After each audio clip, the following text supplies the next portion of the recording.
Bonjour à ceux qui passent par là. Aujourd'hui, une petite vidéo un peu différente. On est en direct de mon ordinateur à la maison parce que je voulais vous présenter ma façon de préparer mon cahier journal.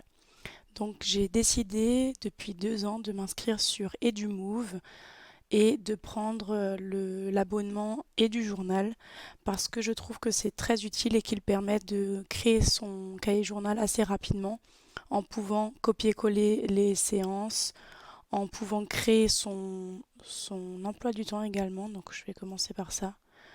Voilà. Donc on peut créer son emploi du temps comme ça en créant des séances ainsi.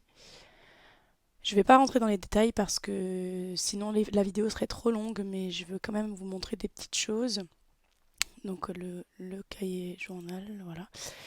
Et donc, pour une semaine type, par exemple cette semaine, je vais reproduire mon emploi du temps dans la semaine à venir.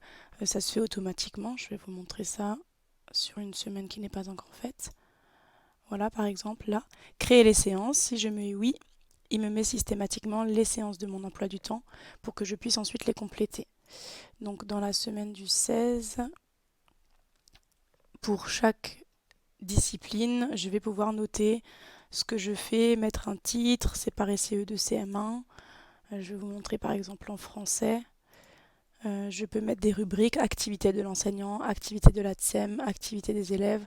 En réalité, je n'ai pas d'ATSEM, j'ai une service civique, mais il n'y a pas cette rubrique dans les choix, donc j'ai dû trouver quelque chose d'autre. Mais on a plusieurs options, activités de l'enseignant, des élèves, de la TSEM, de l'AESH.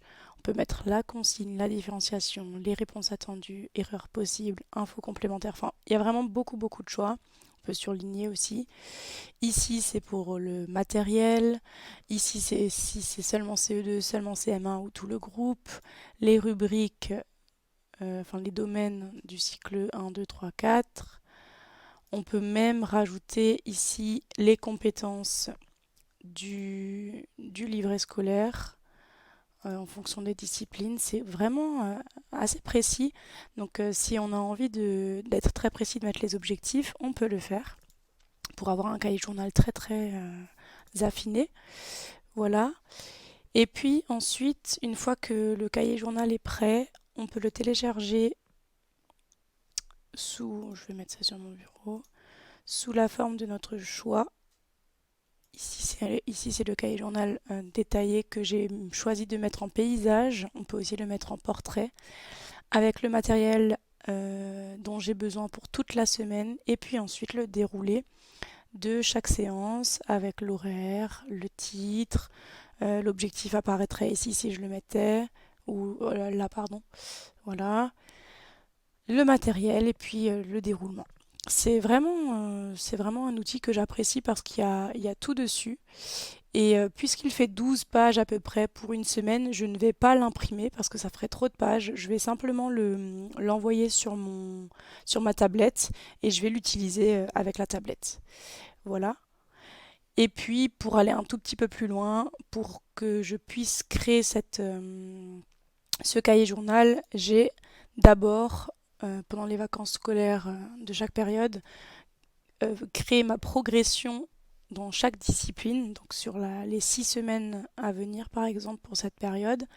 Dans chaque domaine, je mets le titre, le nombre de séances que je vais enseigner, avec l'outil parfois dont j'ai besoin. Voilà, donc ça ressemble à peu près à ça, calcul mental, français dictée, etc. Ce qui est en vert, c'est ce que j'ai réussi à faire. Ce qui est en rouge, c'est ce que je n'ai pas réussi à faire. Et ce qui est en orange, c'est ce que j'ai pu simplement décaler parce que je n'avais pas eu le temps de le faire la semaine d'avant.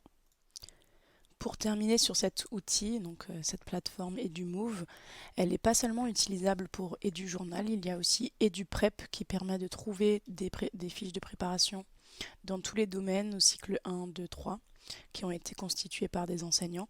On peut aussi créer sa propre fiche de séquence, donc ça permet aussi de créer ça avec toutes les informations utiles. Et puis, il y a aussi EduCartable qui correspond en gros à un site de classe, mais je n'ai pas décidé de le prendre parce que j'avais déjà une inscription sur un autre site que j'aime beaucoup. Il y a également du livret qui permet de créer son livret scolaire, mais pareil, je ne me suis pas abonnée à cette option, et du étiquette, ce qui permet de créer des étiquettes de tout format pour les cahiers, les outils des élèves. Mais moi, je suis restée concentrée sur du journal qui, pour moi, m'est bien utile, contrairement aux autres rubriques qui ne me servent pas.